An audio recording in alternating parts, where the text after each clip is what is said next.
Sometimes the cruelest betrayal comes from those who should love us most, and salvation from the kindest stranger we never expected to meet. The autumn rain drummed against the windows of Rosewood Manor with a persistence that matched the dread in Adelaide Whitmore's heart. She sat in the small sewing room, her needle trembling as she attempted to focus on the delicate embroidery that had once brought her such joy. But her hands, once steady and sure, now shook with the weight of the secret growing beneath her loosely fitted gown. 3 months. 3 months since her world had shattered into pieces too small to ever reassemble. 3 months since Lord Reginald Thornfield had whispered sweet promises in her ear at the harvest ball, only to disappear like morning mist when the consequences of their stolen moments became undeniable. Adelaide pressed her palm against her still flat stomach, feeling the flutter of life that would soon make her shame visible to all the world. She had believed herself worldly enough to navigate the dangerous waters of romance. How naive she had been, how utterly unprepared for the cruel reality that awaited women who dared to trust in love without the protection of marriage vows. The sound of footsteps in the corridor made her heart race with familiar panic. Her mother's voice, sharp and unforgiving, cut through the silence like a blade. "Adelaide, come to the drawing room at once." The embroidery fell from her nerveless fingers as she rose on unsteady legs. This was it. The confrontation she had been dreading since Dr. Morrison's visit 3 days prior. She had seen the knowing look in his rheumy eyes, had watched him speak in hushed tones to her parents, before departing with unusual haste. The drawing-room felt cavernous as Adelaide entered, her silk slippers whispering against the Persian carpet. Her parents stood near the marble fireplace like judges preparing to deliver a verdict. Lord Marcus Whitmore, usually the picture of paternal indulgence, refused to meet her eyes. Lady Margaret Whitmore's face was a mask of cold fury that made Adelaide's blood turn to ice. "Sit down," her mother commanded, gesturing toward the straight-backed chair positioned in the center of the room like a dock for the accused. Adelaide obeyed, folding her hands in her lap to hide their trembling. The silence stretched between them, thick with unspoken accusations and disappointed hopes. "Dr. Morrison has shared some disturbing news," Lady Margaret began, her voice clipped and precise. "News that concerns your recent indisposition. Mother, Silence." The word cracked like a whip. "You will speak only when I permit it. Do you think us fools, Adelaide? Did you imagine we wouldn't discover your disgrace?" Adelaide's throat constricted, making speech impossible even if it had been allowed.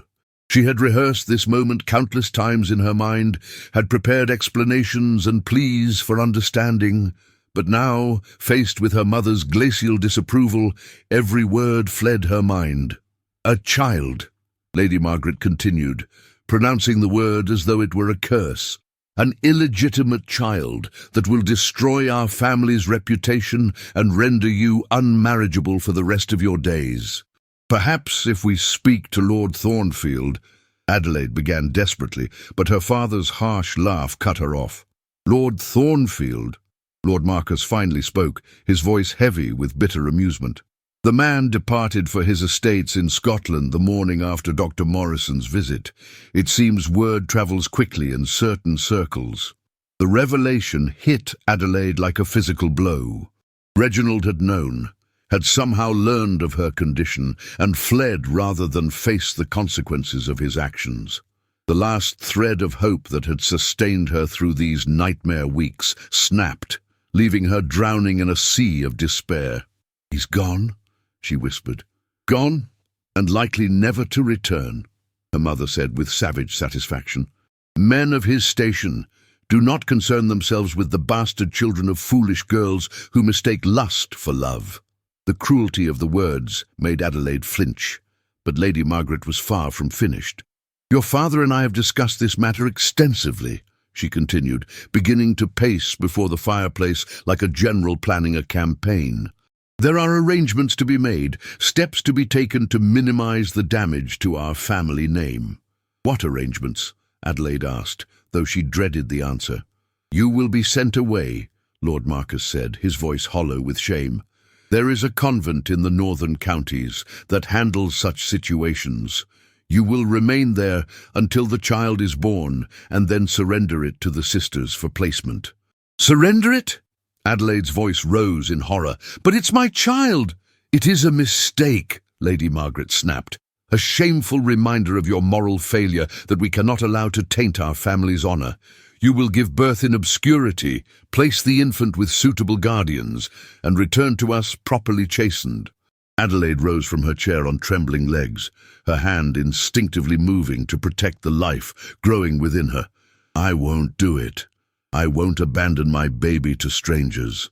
The slap came without warning, sharp and stinging across her left cheek. Lady Margaret stood before her, hand still raised, her face twisted with rage. "You will do as you are told, or you will find yourself with no family at all," she hissed. "The choice is yours, Adelaide. Submit to our arrangements, or leave this house with nothing but the clothes on your back, and never darken our door again." The ultimatum hung in the air like a death sentence. Adelaide looked from her mother's implacable fury to her father's averted gaze, seeing clearly that she stood utterly alone. The parents who had once cherished her, who had called her their precious daughter, now viewed her as nothing more than an embarrassment to be hidden away. "I need time to think," she whispered. "You have until morning," Lord Marcus said, finally meeting her eyes with an expression of profound disappointment. "Either pack your belongings for the convent, or pack them for permanent exile. Those are your only choices." Adelaide fled the room before the tears could fall where her parents might see them. She ran up the grand staircase to her childhood bedroom, slamming the door behind her and collapsing onto the bed that had once been her sanctuary. The sobs came then, deep and wrenching, torn from the very depths of her soul. Outside her window, the rain continued its relentless assault against the glass, washing away the last remnants of autumn's warmth. Adelaide curled into herself, one hand pressed against her stomach, and tried to imagine a future where love and acceptance might still be possible. But in the suffocating darkness of Rosewood Manor, surrounded by the cold judgment of those who should have protected her, such a future seemed as distant and impossible as the stars hidden behind the storm clouds. The clock on her mantelpiece chimed midnight, marking the beginning of what might be her last day as a daughter of this house. Adelaide closed her eyes and tried to pray for strength, for wisdom, for some miraculous solution to the impossible choice that awaited her with the dawn. But the silence that answered her prayers felt as empty and unforgiving as her parents' hearts. Tomorrow would come whether she was ready or not, bringing with it a decision that would shape the rest of her life and the life of the innocent child who depended entirely on her courage. Dawn broke grey and cheerless over Rosewood Manor, its pale light filtering through Adelaide's tear-stained windows like a reluctant witness to her despair.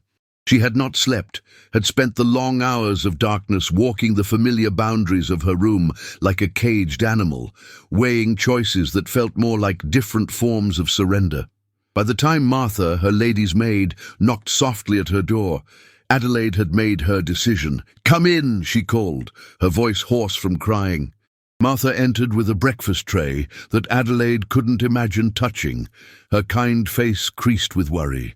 The older woman had served the Whitmore family for 20 years, had helped raise Adelaide from a mischievous child into what everyone had believed would be a proper young lady. "Miss Adelaide," Martha said gently, setting the tray on the writing desk, "your mother requests your answer within the hour." Adelaide nodded, moving to her wardrobe with purposeful determination. "Martha, would you help me pack a travelling bag? Just the essentials." The maid's weathered hands stilled on the teacup she had been arranging. "Miss, which bag shall I prepare? The large trunk for the journey north or the small leather case?" Adelaide replied quietly. "The one I used for summer visits to my aunt." Martha's intake of breath was sharp with understanding. "Oh, miss, surely your parents will reconsider. Perhaps if you spoke to them again." "My parents have made their position quite clear," Adelaide said, selecting her most practical dress. a simple brown wool that would not mark her as gentry to casual observers. They wish me to surrender my child to strangers or face permanent exile. I cannot do the former, so I must accept the latter. But where will you go? What will you do? Martha's voice cracked with the pain of watching someone she loved walk towards certain disaster. Adelaide paused in her packing, realizing she had no answer to give. She possessed a small amount of pin money, enough perhaps for a few weeks' lodging in a modest inn, but beyond that, her future was a terrifying blank. Ladies of her station were not raised to support themselves. They were bred to be ornaments in their fathers' houses and then their husbands' homes. "I don't know," she admitted, the honesty burning her throat. "But I know I cannot abandon my baby, and I will not live as a prisoner in some distant convent while my child grows up believing no one wanted them." Martha helped her finish packing in heavy silence, folding Adelaide's few practical garments with the same care she had once lavished on ball gowns and dinner dresses. Into the small case went Adelaide's mother's pearl necklace, the only item of value she possessed that was truly her own, along with a miniature portrait of her grandmother and the few pounds she had managed to save from her quarterly allowance. "Miss," Martha said suddenly, pressing something into Adelaide's hand. "It's not much, but—" Adelaide looked down to find Martha's own small purse, warm from the woman's palm and heavy with coins that represented months of careful saving. "I cannot take this," Adelaide protested, trying to return the purse. "This is your wages, your security. And what good is security when the child I helped raise is cast out into the world with nothing?" Martha's eyes were bright with unshed tears. "Please, miss, let me help you, even if it's only a little." The kindness broke something loose in Adelaide's chest, and she found herself embracing the woman who had been more of a mother to her in this moment than Lady Margaret had ever been. They held each other briefly, two women separated by class, but united in their understanding of what it meant to face the world's cruelty. "Thank you," Adelaide whispered, "for everything." Martha stepped back, wiping her eyes with her apron. "There's a coaching inn in Brambleford, about 15 miles south. The proprietress is a decent woman, Mrs. Sarah Holloway. Tell her Martha Gresham sent you, and she might have work, even if it's just temporary." Adelaide committed the name to memory, grateful for even this small thread of hope. She gathered her cloak and bonnet, took one last look around the room that had been her sanctuary for 19 years, and walked downstairs to face her parents' judgment.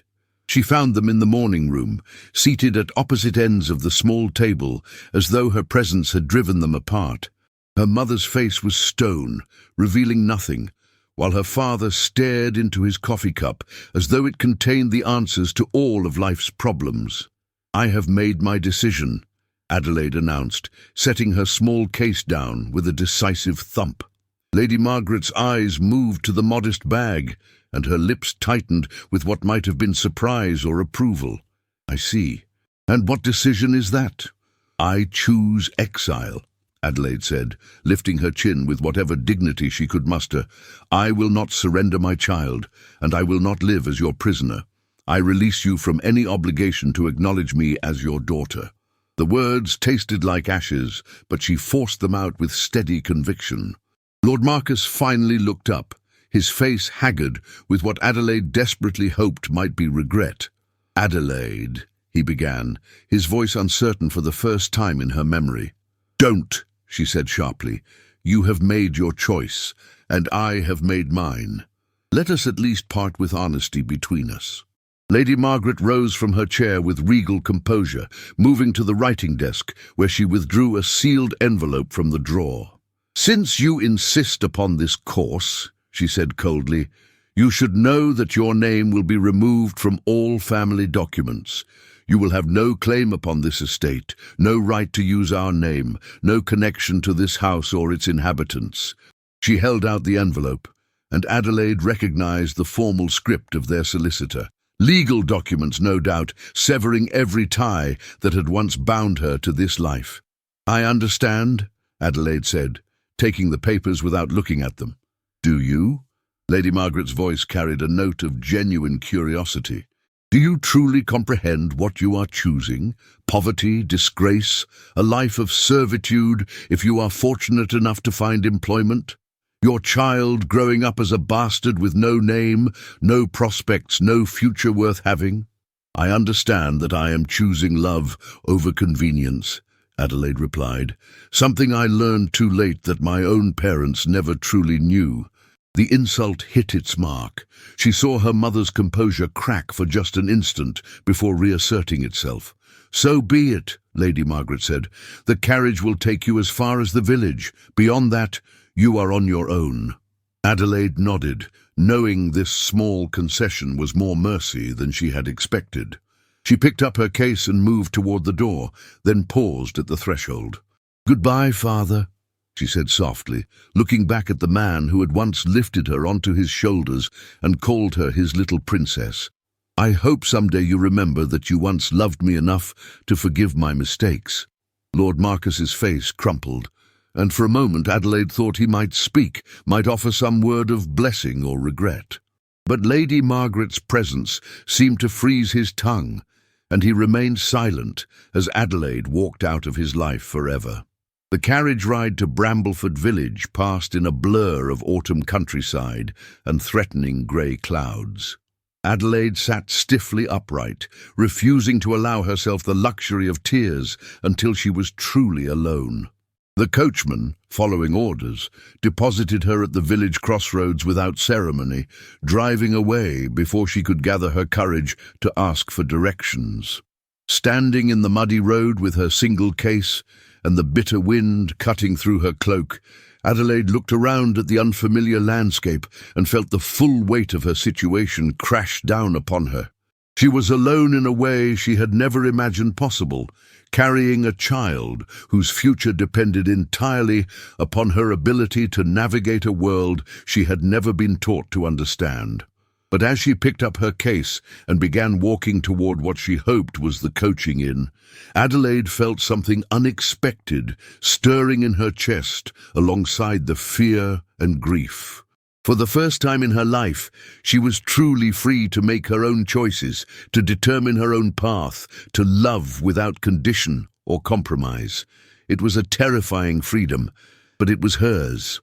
The rain began falling just as Adelaide reached the outskirts of Brambleford, fat drops that quickly soaked through her woolen cloak and chilled her to the bone. The village was smaller than she had expected, a handful of stone cottages huddled around a modest church, with the coaching inn standing like a beacon of hope at the far end of the main street. But hope proved elusive. Mrs. Holloway, a sharp-faced woman with calculating eyes, had looked Adelaide up and down with obvious suspicion before delivering her verdict. "I've no positions available," she had said curtly. "And even if I did, I wouldn't hire a girl in your condition without references or family to vouch for her character." Adelaide had tried to explain about Martha's recommendation, but Mrs. Holloway's expression had only grown more skeptical. In the cruel mathematics of rural society, a pregnant woman without a husband was either a liability or a scandal, often both. Now Adelaide stood in the inn's doorway, watching the rain turn the dirt road into a river of mud, with nowhere to go and darkness approaching. She had barely enough money for a single night's lodging and no prospect of earning more. "You'll catch your death standing there," Mrs. Holloway said, not unkindly. "I can give you a room for tonight, but you'll need to find other arrangements tomorrow." Adelaide nodded gratefully, following the woman upstairs to a tiny chamber barely large enough for a narrow bed and washstand. She listened to Mrs. Holloway's footsteps fade down the corridor, then sank onto the thin mattress and finally allowed herself to weep for everything she had lost. Morning brought no relief. Adelaide woke to find her modest funds even more diminished after paying for her room and a meagre breakfast. She spent the day walking the village streets, knocking on doors and inquiring about work, but the response was always the same: polite refusal, suspicious glances, whispered conversations after doors closed. By evening, she was faced with a terrible choice: spend her last coins on another night's shelter or save them for food and sleep in the church doorway. The decision was made for her when Mrs. Holloway informed her that the room was needed for a paying guest who would be arriving on the evening coach. Adelaide gathered her belongings once again, pulled her damp cloak tight around her shoulders, and stepped into the gathering dusk. The village church offered some protection from the wind, but its stone steps were cold and unforgiving. She huddled in the shadows, one hand pressed protectively over her growing belly, and tried not to think about what tomorrow might bring. Sleep came in fitful snatches, broken by the sound of footsteps on the cobblestones, and the distant lowing of cattle being driven to market. Adelaide was dreaming of warm kitchens and gentle voices when a real voice broke through her exhausted slumber. Miss, are you unwell?" She opened her eyes to find a man crouched beside her, his weathered face creased with concern. He was perhaps 40 years of age, with greying brown hair that had once been thick and curly, and eyes the colour of warm earth after spring rain. His clothes marked him as a working man, clean but patched wool trousers, a simple cotton shirt, and hands that spoke of honest labour. "I'm quite well," Adelaide said automatically, struggling to sit up despite the stiffness in her joints. "I was simply resting." The man's gentle eyes took in her torn stockings, her muddy cloak, and the small case that contained all her worldly possessions. When his gaze lingered briefly on the subtle curve of her belly, Adelaide braced herself for the usual judgment and disgust. Instead, his expression softened with something that looked remarkably like compassion. "My name is Samuel Hartwell," he said quietly. "I have a small farm about 3 miles from here. I came to town for supplies and couldn't help but notice."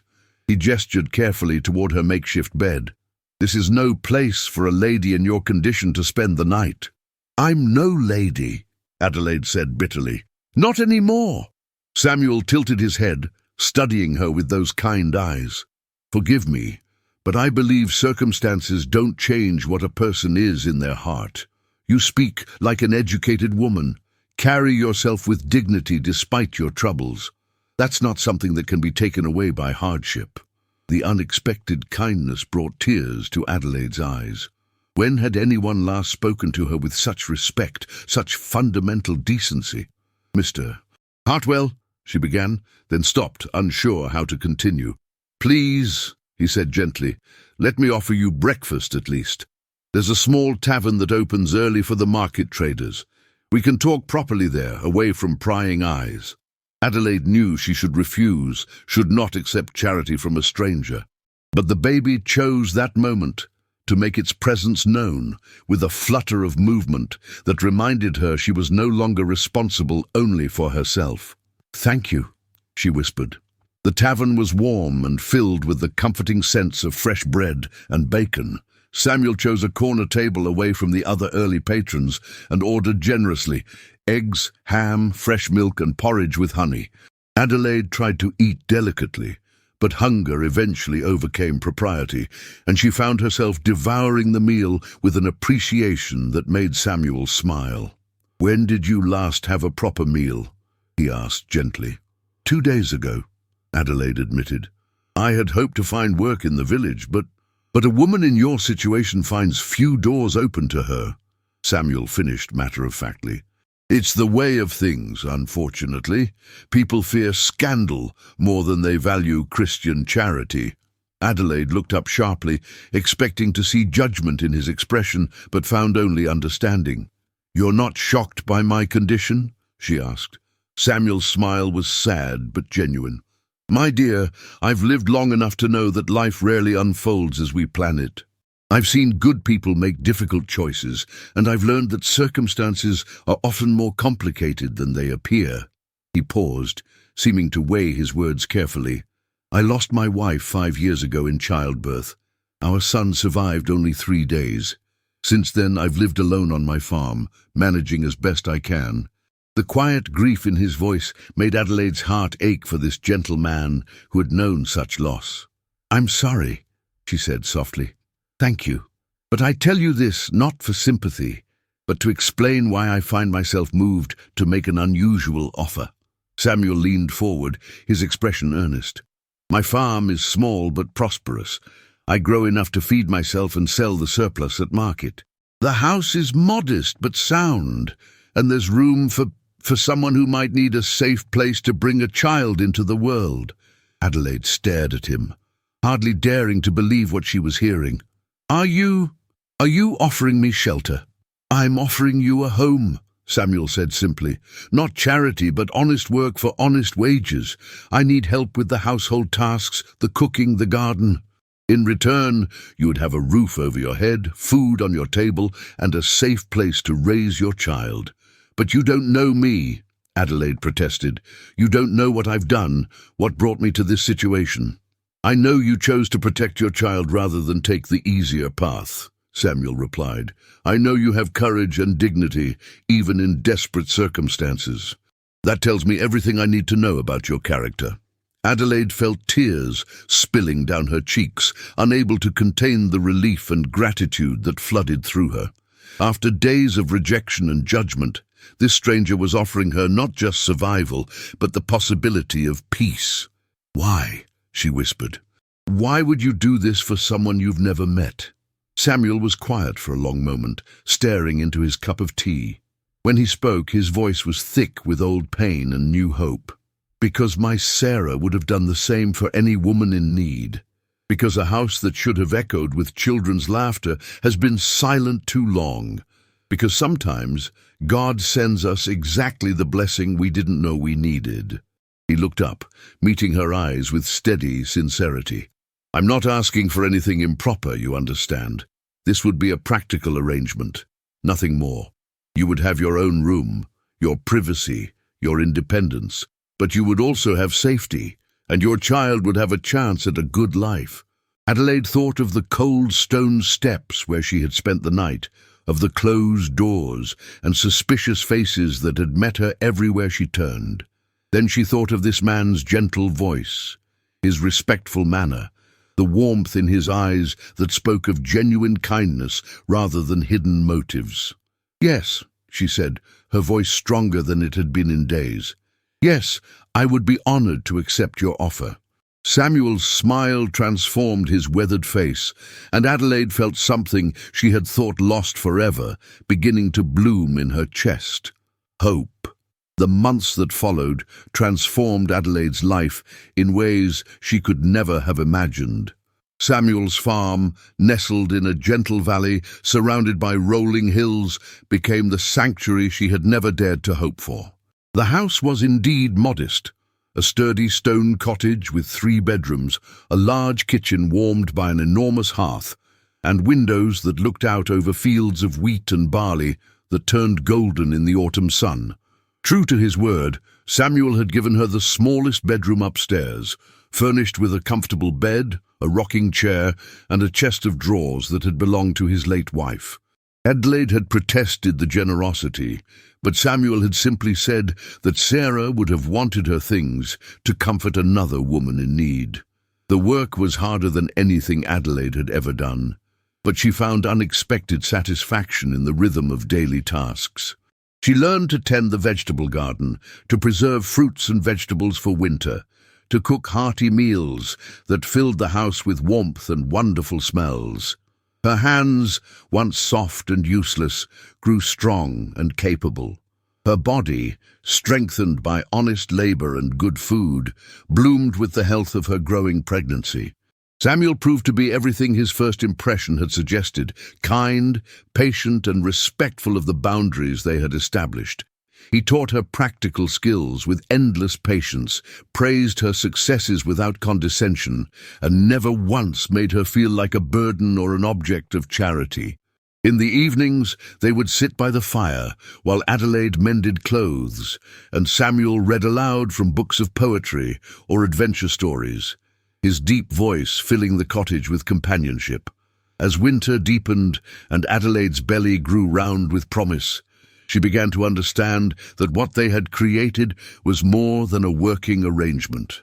It was a family of choice, built on mutual respect and genuine affection rather than blood or legal obligation. It was during one of the coldest nights in February that Adelaide felt the first sharp pains that announced her child was ready to enter the world. Samuel immediately rode through the snow to fetch Mrs. Davies, the village midwife, and spent the long hours of labour pacing the kitchen below, while Adelaide fought through the waves of pain that seemed to tear her apart before reshaping her into someone new. When the baby's first cry echoed through the cottage, Adelaide wept with a joy so profound it felt like prayer answered. Samuel appeared in the doorway, his face anxious until Mrs. Davies smiled and nodded her approval. "A fine, healthy daughter," the midwife announced. "Strong lungs and a fighter's spirit, just like her mother." Adelaide looked down at the tiny face nestled against her breast. Perfect features, downy hair the colour of wheat, and eyes that seemed to hold all the wisdom of the world in their depths. "What will you call her?" Samuel asked softly, approaching the bed with the reverence of someone entering sacred space. Adelaide had considered many names during the long months of waiting, but looking at her daughter now, only one seemed right. "Hope," she whispered. "Her name is Hope." The weeks that followed were a blur of sleepless nights and overwhelming love. Hope proved to be a content baby, quick to smile and eager to engage with the world around her. Samuel, who had initially maintained a respectful distance, gradually became enchanted with the little girl who had brought laughter back to his home. Adelaide watched with growing emotion as this gentle man, who had lost his own child, poured all his frustrated paternal love onto Hope. He carved toys for her, sang lullabies in his deep voice, and walked the floors with her when she was fussy, giving Adelaide precious moments of rest. It was impossible not to love him for his kindness, impossible not to see how perfectly the three of them fit together as a family. But Adelaide was careful to guard her heart, remembering too well the pain of trusting in love that proved false. The spring brought unexpected visitors to their peaceful valley. Adelaide was hanging laundry in the garden, while Hope napped in her basket nearby when she heard the sound of approaching horses.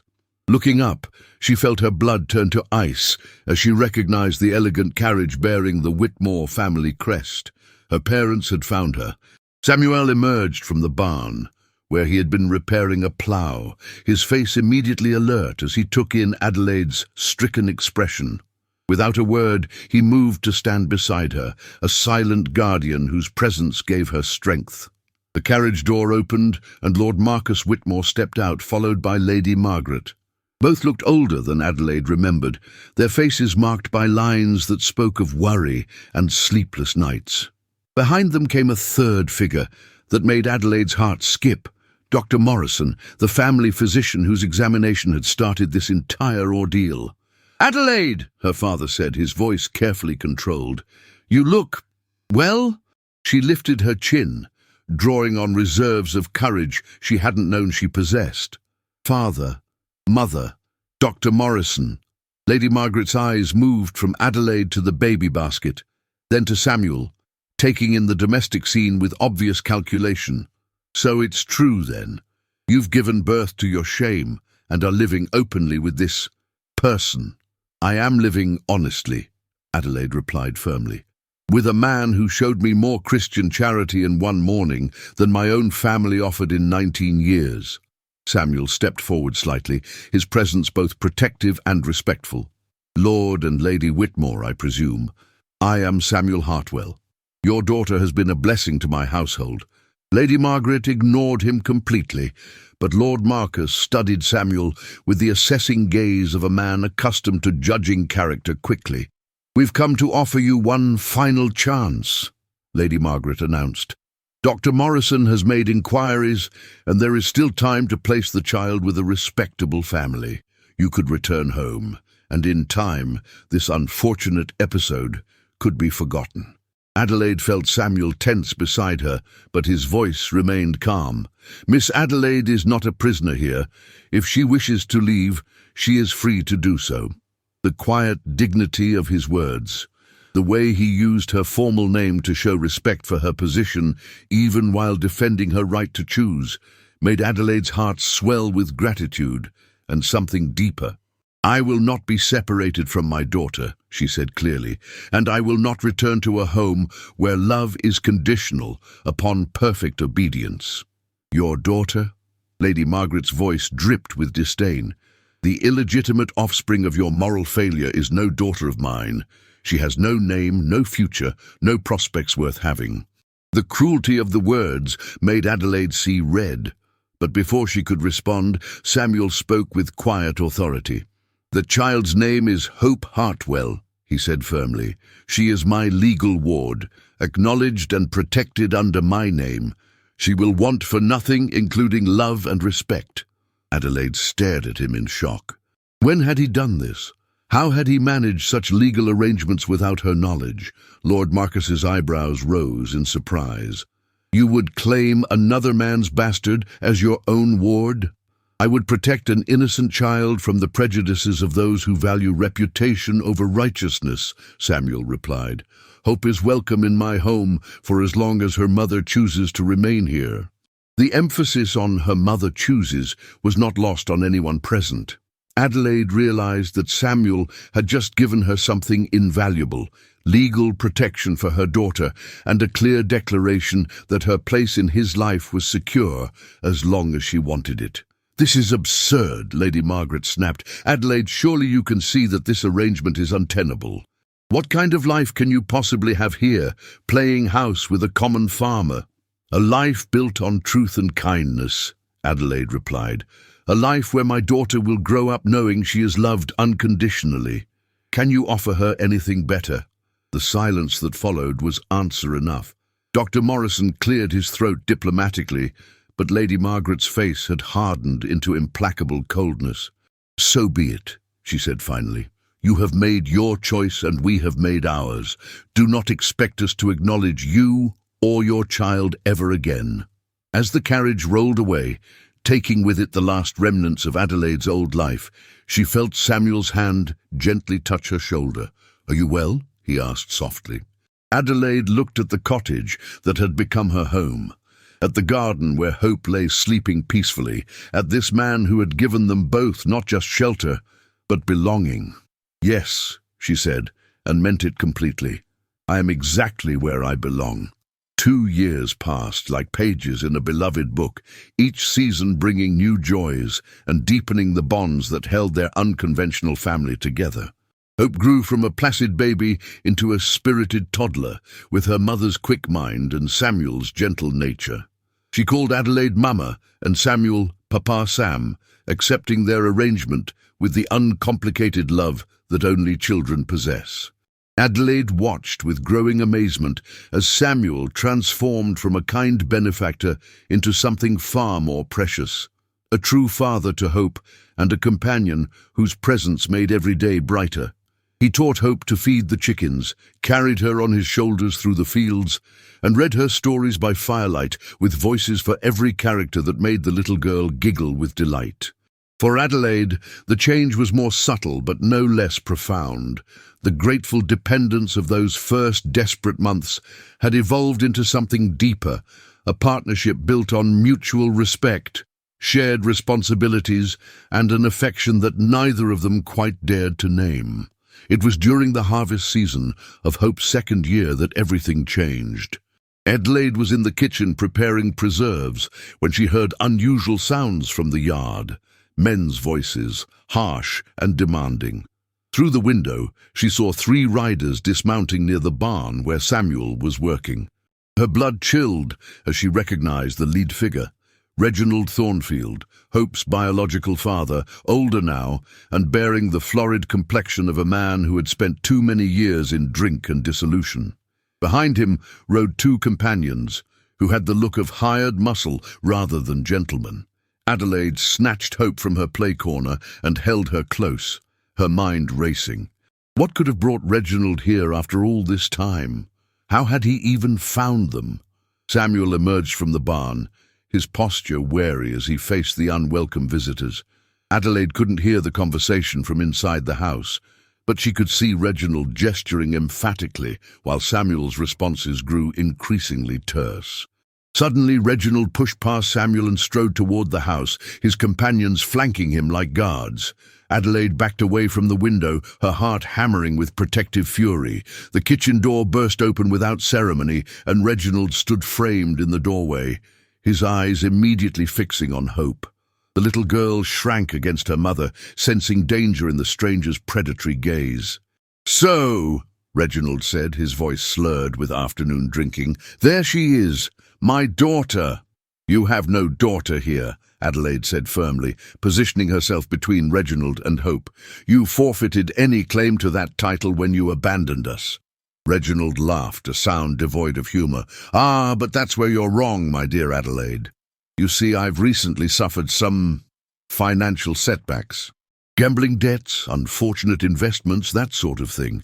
It occurs to me that a man with a legitimate heir might be able to make certain claims upon family estates." Adelaide felt the blood drain from her face as she understood his meaning. "You want to use Hope to support your debts?" "I want to claim what's mine," Reginald corrected, stepping further into the kitchen. Samuel appeared behind him, his face dark with controlled anger. "The child is legally my ward," Samuel said quietly. "Whatever claims you imagine you have, they hold no weight in law." "Ah, but blood trumps paper, doesn't it?" Reginald replied smoothly, "especially when that blood belongs to the heir of a nobleman. You see, my father finally died last winter. Liver gave out, poor man, and I've inherited not just his title, but his considerable debts. A legitimate daughter could be quite useful in renegotiating those obligations." "Hope is not legitimate in any legal sense," Adelaide said desperately. "You never acknowledged her, never provided support, details that can be adjusted with the proper documentation," Reginald interrupted. "Amazing what a grieving widower can accomplish when he claims his late wife gave birth in secret to protect their love from family disapproval." The casual cruelty of his scheme, the way he would rewrite history to steal Hope's security, made Adelaide see red. But before she could respond, Samuel stepped forward. "There's one flaw in your plan," he said calmly. "The child already has a father who loves her. Any court in the land would recognize that bond over the belated claims of a stranger." Reginald's eyes narrowed dangerously. "You forget yourself, farmer. Blood is blood, and no court will favor a peasant over a peer of the realm." "Perhaps not," Samuel agreed, "but they might favor a husband over a stranger." The words hung in the air like a challenge. Adelaide felt her heart stop as she understood what Samuel was suggesting. "What are you saying?" she whispered. Samuel turned to face her, his brown eyes warm with certainty, and something that made her breath catch. "I'm saying that Lord Thornfield has arrived too late. You and I were married by special license yesterday. Hope is now legally my stepdaughter, with all the protections that relationship provides." Adelaide stared at him, love and gratitude and amazement warring in her chest. It was a lie, of course. They had not married, had barely even acknowledged the feelings that had grown between them. But it was also the most beautiful lie ever told, spoken purely to protect the child they both cherished. "You're lying," Reginald snarled, but uncertainty flickered in his eyes. Samuel reached into his coat and withdrew a folded document that looked official enough to be convincing. "The marriage certificate," he said calmly. "Witnessed and recorded. Adelaide is now Mrs. Samuel Hartwell, and Hope is my legal daughter in every sense that matters." Reginald snatched the paper, his face growing purple as he read whatever Samuel had written. Adelaide marveled at the man's quick thinking. He must have prepared this contingency, knowing that someday Hope's parentage might bring danger. This is fraud," Reginald spluttered. "Prove it," Samuel said quietly. "Take your case to court. Explain to a magistrate why you want to claim a child you've never seen, never supported, never acknowledged. See how far your noble blood carries you when weighed against 2 years of loving care and legal guardianship." The silence stretched taut as Reginald weighed his options. Finally, he threw the paper down in disgust, his dreams of easy money crumbling before the reality of Samuel's careful protection. "This isn't over," he growled, but the threat lacked conviction. "Yes, it is," Adelaide said firmly, finding her voice at last. You have no power here, no claim on any of us. Leave and don't return." After Reginald and his companions had ridden away in defeat, Adelaide found herself alone with Samuel in the kitchen while Hope napped upstairs. The false marriage certificate lay on the table between them, its edges crumpled from Reginald's angry handling. "Thank you," Adelaide said softly, "for protecting her, for protecting us both." Samuel nodded, but his expression remained uncertain. "Adelaide, I want you to know that I never meant to presume. The marriage certificate is just paper, easily destroyed if you wish. I only wanted to give you the protection of my name without forcing any obligations upon you." Adelaide studied his beloved face, the kind eyes that had first offered her hope, the gentle hands that had carved toys for her daughter, the generous heart that had opened his home to strangers and made them family. "What if I don't want it destroyed?" she asked quietly. Samuel's breath caught. "What are you saying?" "I'm saying that somewhere between the first day you offered me breakfast and today when you called me your wife, I fell completely in love with you." The words tumbled out in a rush of courage and honesty. "I'm saying that what we have here, this life we've built, feels more real and true than any legal document could make it." Samuel crossed the kitchen in 3 swift strides, gathering her into his arms with a tenderness that spoke of months of carefully restrained feeling. "Adelaide," he whispered against her hair. "My dear, brave Adelaide. I've loved you since the morning I found you on those church steps, but I never dared hope." "Hope," Adelaide laughed, thinking of their daughter sleeping peacefully upstairs, unaware that her world had just become even more secure. "It's what she gave us both, isn't it? Hope for the future, hope for love, hope for the family we never expected to find." Samuel pulled back to look into her eyes, his own shining with joy and certainty. "Then let's make it real," he said. "Let's stand before God and our neighbors and promise what our hearts have already decided." "Yes," Adelaide whispered, sealing the promise with a kiss that tasted of home and healing and hope fulfilled. Later that evening, as they sat by the fire with Hope playing at their feet, Adelaide reflected on the strange journey that had brought her to this perfect moment. She had lost everything she thought she wanted, family, status, security, only to discover that what she actually needed was simpler and more precious than she had ever imagined. Love, acceptance, the courage to choose her own path and fight for her own happiness. Samuel reached for her hand, his fingers intertwining with hers in a gesture that spoke of partnership and permanence. Hope looked up from her toys and smiled at her parents, the woman who had given her life and the man who had given them both a home. "Tell story, Papa Sam," Hope demanded, climbing onto Samuel's lap with the confidence of a child who had never known anything but love. "Once upon a time," Samuel began, his voice warm with contentment, "there was a brave lady and a little girl who found their way to a magical farm where families are made not by blood, but by choice." Adelaide leaned against her husband's shoulder, her husband in truth now, not just in desperate fiction, and listened to him weave their story into fairy tale magic.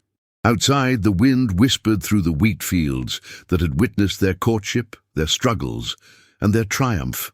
Tomorrow they would plan a real wedding, invite the neighbors who had come to respect their unconventional family, and make their promises before witnesses who understood that love comes in many forms. But tonight, it was enough to sit in the warmth of their kitchen, surrounded by the laughter of the family they had chosen, knowing that some stories really do have happy endings,